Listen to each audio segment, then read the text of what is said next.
নমস্কার শ্রোতা বন্ধুরা, আমি মধুস্নাতা। আমার গল্পের গ্রামোফোন চ্যানেলের আরও একটি পর্বে আপনাদের সকলকে আরও একবার স্বাগত জানাচ্ছি। আজ গল্পের গ্রামোফোন চ্যানেলের নিবেদন নারায়ণ গঙ্গোপাধ্যায়ের লেখা গল্প হরিশপুরের রসিকতা। গল্পটি শুনুন। আশা করছি এই গল্পটি আপনাদের ভালো লাগবে। আর যদি ভালো লেগে থাকে আমার পাঠ করা এই গল্পটি, তাহলে অবশ্যই আপনারা কিন্তু আমার চ্যানেলটিকে সাবস্ক্রাইব করতে ভুলবেন না, আর পাশে থাকা বেল আইকনটিকে প্রেস করে দেবেন। তাহলে প্রতিবারই নিত্য নতুন গল্পের নোটিফিকেশন আপনার কাছে সবার আগে পৌঁছে যাবে। শুরু করছি আজকের গল্প পাঠ। পৃথিবীর সব লোককেই বিশ্বাস করতে পারো, কিন্তু হরিশপুরের লোককে কখনো বিশ্বাস করো না, ভুলেও নয়। না না, চুরি জচ্চুরির ভিতরে তারা নেই, তারা কাউকে ঠকায় না। এই কলকাতা শহরে একজন পকেট মারও হরিশপুরের লোক নয়, এ কথাও আমি হলফ করে বলতে পারি। তারা কেউ বদমেজাজি নয়, গায়ে পড়ে কখনো ঝগড়া করে না। তাদের মিঠাইয়ের দোকানের 3 দিনের পচা সিঙ্গারাকে কখনো হাতে গরম বলে চালিয়েও দেয় না। আসল কথা হলো, কথাটার কিছু নয়, হরিশপুরের মানুষ একটু রসিক, খানিকটা বেশি মাত্রাতেই রসিক। কি বলছো? রসিক মানুষকে তো ভালোই লাগে। আমারও লাগতো এক সময়, কিন্তু সেবার সেই বরযাত্রী যাওয়ার পর। আচ্ছা, খুলেই বলছি তাহলে। আমরা 4 জন একই অফিসে চাকরি করি। আমি, নিতাই, নেপাল আর বিষ্টুপদ। দারুণ বন্ধুত্ব আমাদের ভেতরে। একসঙ্গে পকোড়ি কিনে খাই, সিনেমার টিকিট কিনি, মোহনবাগানের খেলা দেখতে যায়। মোহনবাগান জিতলে 4 জনের ছাতা জুতো হারিয়ে যায়, আর মোহনবাগান গোল খেলে গলা জড়াজড়ি করে কাঁদতে বসি। আমাদের সেই বিষ্টুপদর বিয়ে ঠিক হয়ে গেল হরিশপুরে। তখন হরিশপুরের মহিমা কে জানতো? আমরা 3 বন্ধুই খুশি হয়ে উঠলুম। বিষ্টুপদ বললে, আমার বিয়েতে তোরা যাবি তো? আমি, নিতাই আর নেপাল একসঙ্গে বললুম, নিশ্চয় নিশ্চয়, আমরা বরযাত্রী না গেলে তোর তো ভালো করে বিয়েই হবে না। কিন্তু বিয়ের দিন বিষ্টুপদর সঙ্গে বেরোনো গেল না। সরকারি অফিস, তাই অসম্ভব কাজের চাপ পড়েছে। বন্ধুর বিয়ের জন্যে ছুটি চাইতে গেলে পুরো একটা দিনের মাইনেই কেটে নেবে। তাই বরকে নিয়ে আসল দলটা দুপুরের দিকে রওনা হয়ে গেল। আমরা ঠিক করলুম অফিস ছুটি হলে 5:15টার ট্রেনেই বেরিয়ে পড়ব। অবশ্য তাতে কোনো অসুবিধা ছিল না। হরিশপুর কলকাতা থেকে খুব দূরে নয়। ছোট লাইনে যেসব গাড়ি ঝিমুতে ঝিমুতে টিকিস টিকিস করে চলে, তারাও ঘন্টা 1.5-এর ভেতরেই হরিশপুর পৌঁছে যায়। আমরা হিসেব করে দেখেছিলুম, বিকেলের গাড়িতে গেলেও সন্ধে 7টার ভেতরে বিয়ে শুরু হওয়ার আগেই হরিশপুরে হাজির হতে পারবো। 4টে বাজতে না বাজতেই আমরা অফিস থেকে ছিটকে বেরোলুম। বন্ধুর বিয়ের বরযাত্রী যাচ্ছি, একটু সাজগোজ না হলেই বা চলে কি করে। আমি প্রাণপণে একটা সাদা জুতোকে রং করলুম। নেপাল তার খাড়া খাড়া চুলগুলো 8 ঘন্টা ধরে বাগাতে চেষ্টা করলে, আর নিতাই নিজের পুরনো সিল্কের পাঞ্জাবিতে প্রায় 1 শিশি সেন্ট ঢালল। তারপর হাওড়া এসে ট্রেন ধরা। প্রথম দিকে খুব ভিড় ছিল গাড়িতে। কে একজন আমার সাদা জুতোটাকে মারিয়ে দিল। নেপালের সিল্কের পাঞ্জাবিটার ভাঁজটা নষ্ট হয়ে গেল। একজন আবার নিতাইকে ঠাট্টা করে বললে, দাদা যেন গন্ধমাদন হয়ে চলেছেন। যাই হোক, হরিশপুরের গোটা তিনেক স্টেশন আগে গাড়িটা একেবারে ফাঁকা হয়ে গেল। তখন আমরা তিনজনে ভালো করে বসতে পেলুম। নিতাই বললে, এতক্ষণে একটু ভালো করে বসা গেল বাবা। আমি বললুম, কতটুকুই বা বসা, এক্ষুনি তো নামতে হবে। নিতাই একটা হাই তুলে পাঞ্জাবিটা একবার শুকে নিলে, তারপর খুশি হয়ে বললে, নামলেই বাঁচি, যা খিদে পেয়েছে ভাই, কি বলবো। নেপাল নিজের খাড়া খাড়া চুলে হাত বুলিয়ে নিয়ে বললে, খিদে তো আমারও পেয়েছে, আমি যেন এখান থেকেই লুচি ভাজার গন্ধ পাচ্ছি।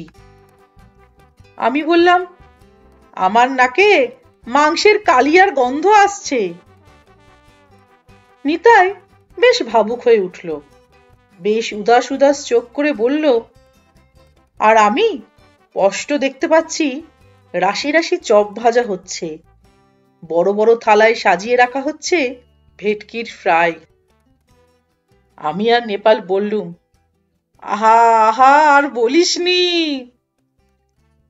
আমাদের তোমরা পেটুক ভাবছো নিশ্চয়ই, কিন্তু আমরা কি করব বলো, তিনজনেই মেসে থাকি। বিউলির ডাল, পুঁই চচ্চড়ি আর শুকনো পোনা মাছের টুকরো খেতে খেতে পেটে প্রায় চড়া পড়ে গেছে। তাই কিঞ্চিত খ্যাটের আশায় আমরা বেশ খানিকটা উত্তেজনা বোধ করছিলাম।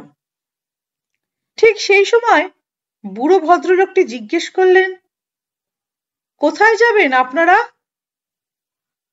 কামরাতে আমরা তিনজন ছাড়া এই ভদ্রলোক হলেন 4 নম্বরের যাত্রী। বেশ পাকা আমটির মতো ফর্সা গোলগাল চেহারা, মুখে একজোড়া মানানসই কাঁচা পাকা গোঁফ, মাথায় চকচকে টাক, দেখলেই ভক্তি আসে, সঙ্গে দুটি বিরাট সাইজের মুখ বাঁধা হাড়ি। এতক্ষণ এক কোনায় বসে আমাদের লক্ষ্য করছিলেন, এইবারে প্রশ্ন ছুড়লেন, কোথায় যাবেন? আমরা একসঙ্গেই বললুম, হরিশপুর। বরযাত্রী বুঝি? আগে হ্যাঁ। বেশ বেশ, হরিশপুর কদমতলায় জগদীশ চক্রবর্তীর মেয়ের বিয়েই যাচ্ছেন, তাই না? আমরা অবাক হলুম একটু। নিতাই জিজ্ঞেস করলে, কি করে জানলেন? ভদ্রলোক হাসলেন, বললেন, আমরা এ তল্লাটের লোক, সব রকম খবরই রাখি। ছেলেটির নাম বিষ্ণুপদ গোস্বামী নয় কি? নেপাল চোখ কপালে তুলে বললে, তাও জানেন দেখছি।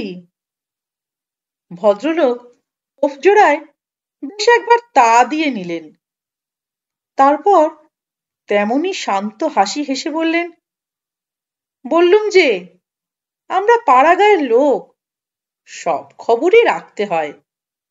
এ তো আর কি বলে আপনাদের কলকাতার ব্যাপার নয় যে দোতলার বিয়ে হলে একতলার লোককে নেমন্তন্ন করে না। ট্রেন তখন আর এক স্টেশন পার হয়েছে, এরপরেই হরিশপুর। ভদ্রলোক বেশ করে একটি নস্যি নিয়ে আবার জিজ্ঞেস করলেন, তা নামবেন কোন স্টেশনে? হরিশপুরেই তো?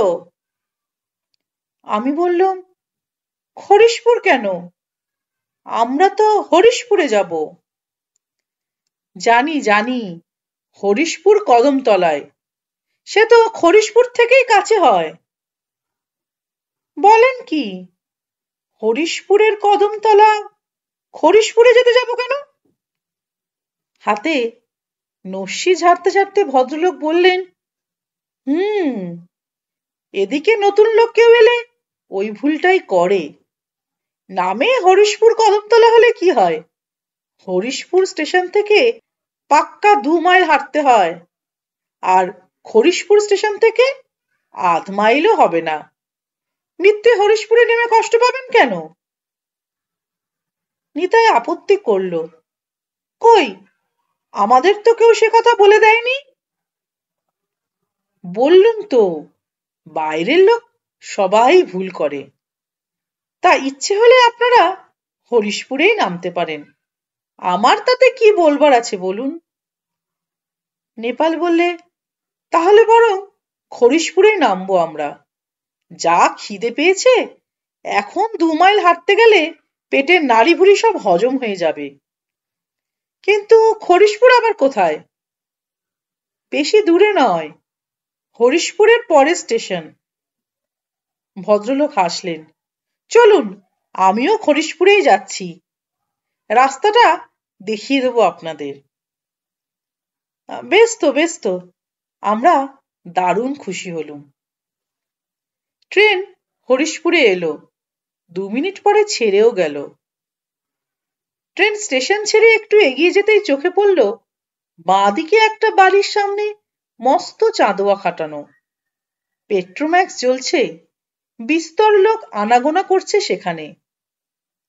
নেপাল ছটফট করে উঠল, ওই তো একটা বিয়ের বাড়ি ওখানে। ভদ্রলোক আর এক টিপ নস্যি নিলেন, হেসে বললেন, ও অন্য বিয়ে, এখন তো মরশুম মশাই, চারদিকেই বিয়ে হচ্ছে। তা বটে। নিতাই দীর্ঘশ্বাস ফেলল, যা খিদে পাচ্ছে, ওখানে গিয়ে পাতা নিয়ে বসে পড়লেও হতো।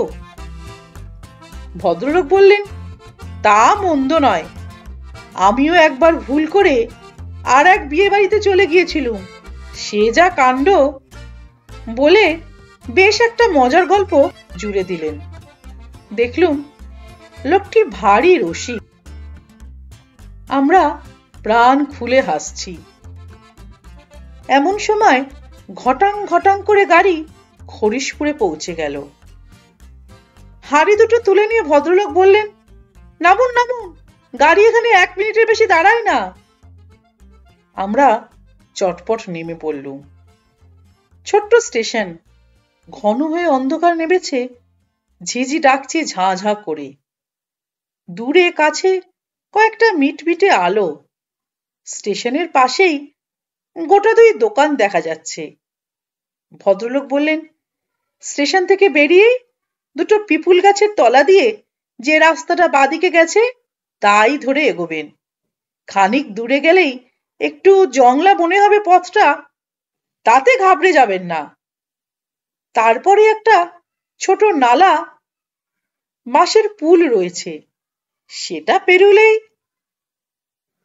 স্টেশন মাস্টার টিকিটের জন্য এগিয়ে এলেন। তারপর ভদ্রলোককে দেখে একগাল হেসে অভ্যর্থনা করলেন, মুখুজ্জেমশাই, আজ এখানে যে?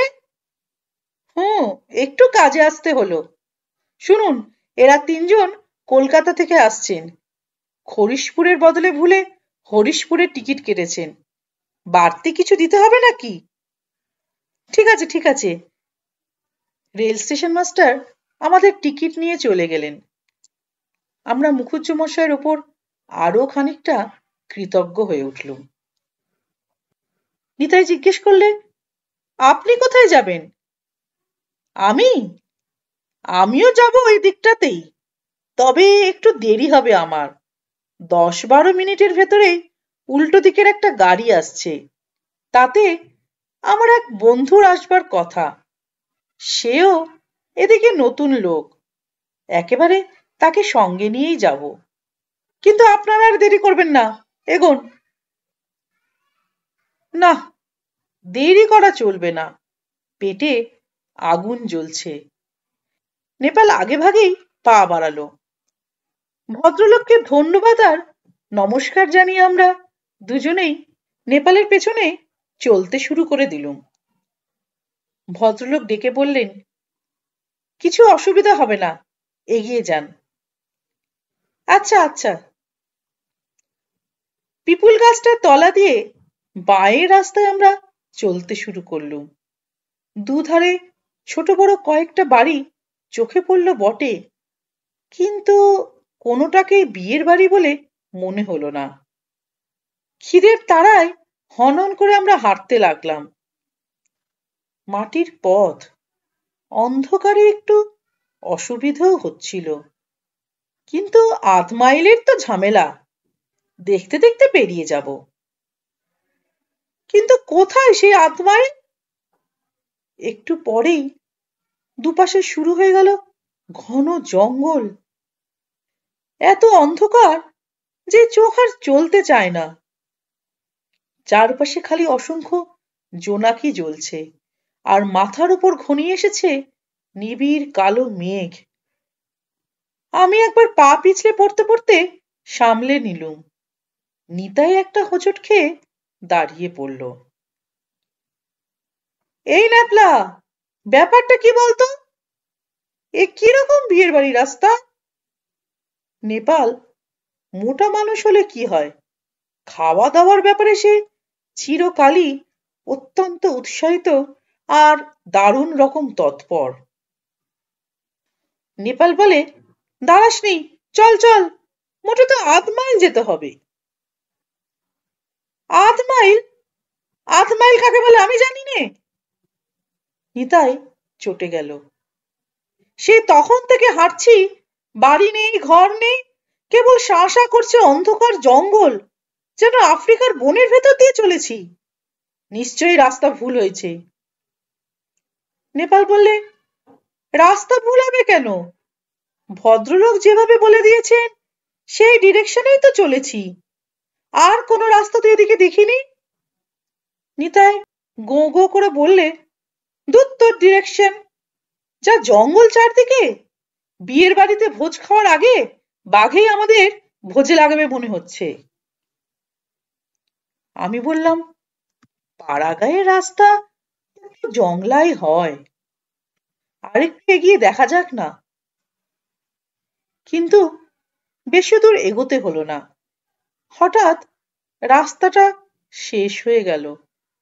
তারপরেই দেখা গেল ঢালু পাড়ির নিচু খানিকটা জলের রেখা, আর একধারে ভূতের চেহারা নিয়ে একটা বাঁশের পুল দাঁড়িয়ে। নেপাল খুশি হয়ে বললে, ব্যাস, এই তো এসে গেছি, এই সেই নালা, আর এই পুলটা পেরোলেই। নিতাই বললে, নালা? এ তো দস্তুর মতো নদী দেখছি। আরে এসব দেশে নদীটাকেই নালা বলে, পাড়াগাঁয়ের লোক তো। চল চল, খিদেয় দাঁড়াতে পারছি না। নেপাল বাঁশের পুলটার দিকে পা বাড়ালো, আর ঠিক তক্ষুনি চারদিক ঝলসে দিয়ে বিদ্যুৎ চমকালো। কড়কড় করে ডেকে উঠল মেঘ। সেই বিদ্যুতের আলোয় সব স্পষ্ট দেখতে পেলুম আমরা। নিচে ছোট একটা নদী বটে। বাঁশের পুলটা তার আধখানা পর্যন্ত গিয়ে ভেঙে পড়েছে। অন্তত ৫ বছরের ভেতরে তার উপর দিয়ে কেউ পার হয়নি। আমরা সেই পুলে উঠে একটু এগোলেই সোজা নদীতে গিয়ে পড়তুম। ওপারে অথই জঙ্গল। যেটুকু দেখতে পেলুম তাতে মনে হলো শুধু বাঘ কেন, ওখানে হাতি, গন্ডার, ভালুক, অজগর সবকিছু থাকা সম্ভব। আবার বিদ্যুতের চমক আর মেঘের ডাক, আর নদীর এপারে এবার যা আমরা দেখতে পেলুম তাতে আমাদের চোখ সোজা কপালে উঠে গেল। ভাঙা কলসি, কয়লা, ছাই, আর কয়েকটা আধপোড়া বাঁশ। একটা দড়ির খাটিয়া তাদের মাঝখানে আকাশে ৪ পা তুলে উল্টে পড়ে আছে। আমি বললুম, শ্মশান। ওপারে নিবিড় জঙ্গল থেকে হু করে একটা শেয়াল ডেকে উঠল, আর সঙ্গে সঙ্গে এপারে ওপারে ডাইনে বায়ে আন্দাজ শখানেক শেয়াল একসঙ্গে সাড়া তুলল, হুয়া হুয়া ক্যায়সা হুয়া, যেন আমাদের ঠাট্টা করছে। ওরে বাবা রে! যে পথ দিয়ে এসেছিল সেই পথ দিয়েই নিতাই প্রাণপণে ছুট লাগালো। আমরাও তার পেছনে পেছনে, আর চারদিক থেকে শিয়ালেরা সমস্বরে বলতে লাগলো, মজা হুয়া, আচ্ছা হুয়া, হুয়া হুয়া হুয়া। এর মধ্যে আবার ঝমঝম করে বৃষ্টি নামলো। গর্তে পা পড়ে নিতাই ধপাত করে একটা আছাড় খেলো। তার উপর হয়ে পড়ল নেপাল এবং সেই সঙ্গে আমাকেও টেনে নামালো। 5 মিনিট জলে কাদায় জড়াজড়ি করে যখন আমরা দাঁড়ালুম, তখন নিতাইয়ের সিল্কের পাঞ্জাবির আধখানা আমার হাতে, আর আমার সাদা জুতোটার একটা কোথাও খুঁজে পেলুম না। কিন্তু উঠে দাঁড়িয়েই নিতাই আবার বসে পড়ল। কি হলো রে? পা মচকে গেছে, হাঁটতে পারছি না আর। উফ, বৃষ্টিটা যেমন হঠাৎ এসেছিল তেমনি ছেড়ে গেল। মাঝখান থেকে আমাদের দুঃখের বোঝাটা বাড়িয়ে গেল খানিকটা। আর আমরা সেই জঙ্গলের ভেতরে জল কাদায় বসে 15 মিনিট ধরে নিতাইয়ের পা দলাই মলাই করতে লাগলো। নিতাই শেষ পর্যন্ত আমাদের কাঁধে ভর দিয়ে উঠে পড়ল। তারপর হাঁটতে লাগলো নেংচে নেংচে। এই ন্যাপলাটার বুদ্ধিতে পড়েই নেপাল ফোঁস করে উঠল, আমি কি করব? সেই ভদ্রলোক যেমন বলেছিলেন। ভদ্রলোক? নিতাই বিকট রকম মুখ ভ্যাংচালো। একটা মিথ্যেবাদী, লায়ার, জোচ্চোর। আরো কি সব গাল দিতে যাচ্ছিল। হঠাৎ কোত্থেকে 3-4টে টর্চের আলো পড়ল আমাদের গায়ে। দেখি 8-10 জন লোক, হাতে তাদের লাঠি আর বল্লম। কি সর্বনাশ, ডাকাত নাকি? কারা আপনারা?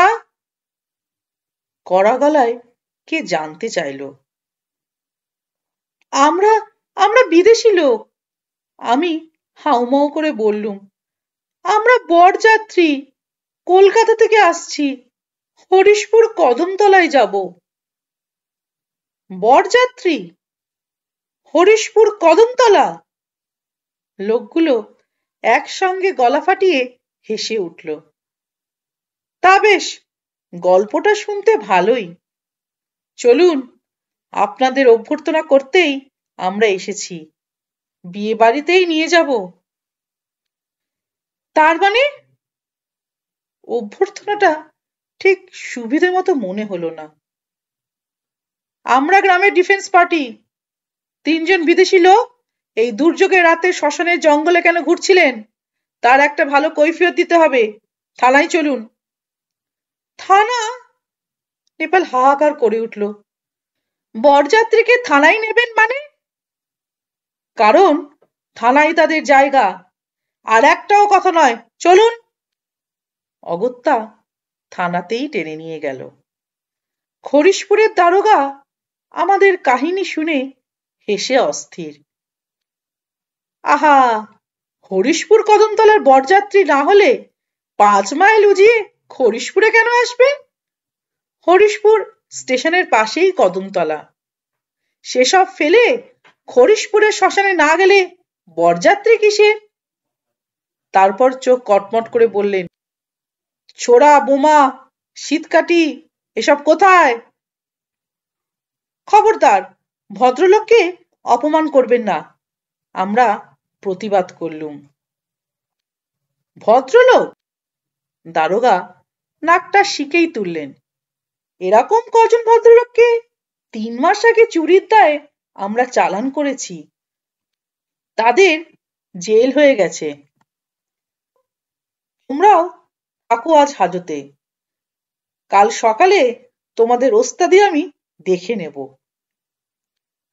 দয়া করে যদি হরিশপুর জগদীশ চক্রবর্তীর বাড়িতে একটা খবর পাঠান, দেখা যাবে কাল, বলে দারোগা সোজা আমাদের হাজতে চালান করলেন। সারা রাত ভিজে কাপড় জামায়, খিদেই, লজ্জায় আর ভয়ে আমাদের কিভাবে যে কাটলো তা বোধহয় না বললেও চলে।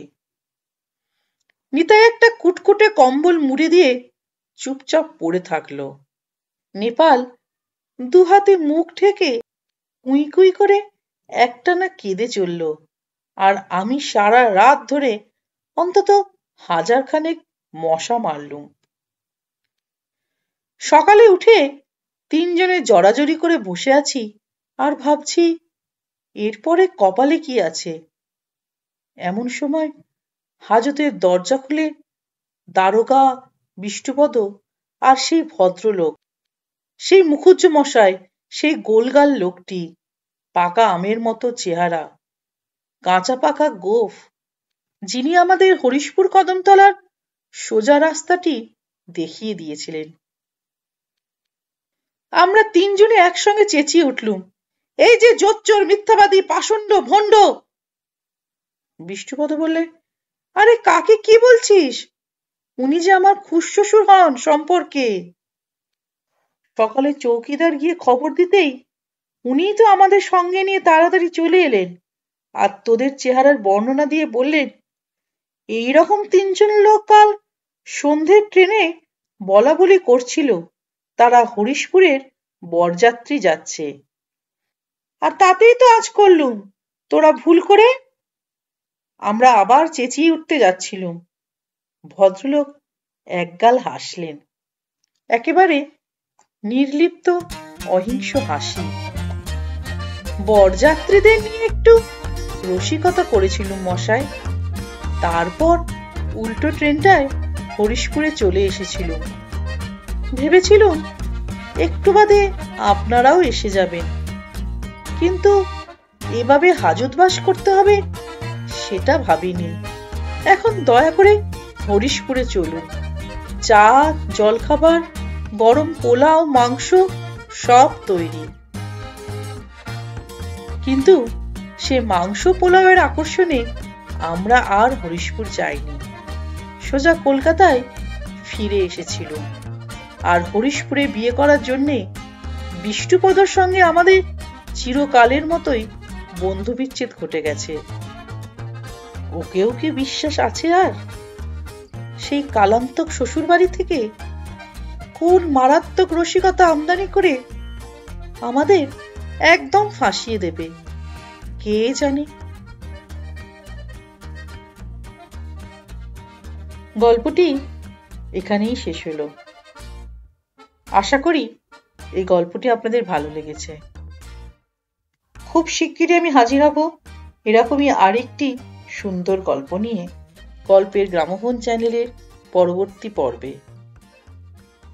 সকলে ভালো থাকবেন, সুস্থ থাকবেন, এই কামনাই রইল। নমস্কার।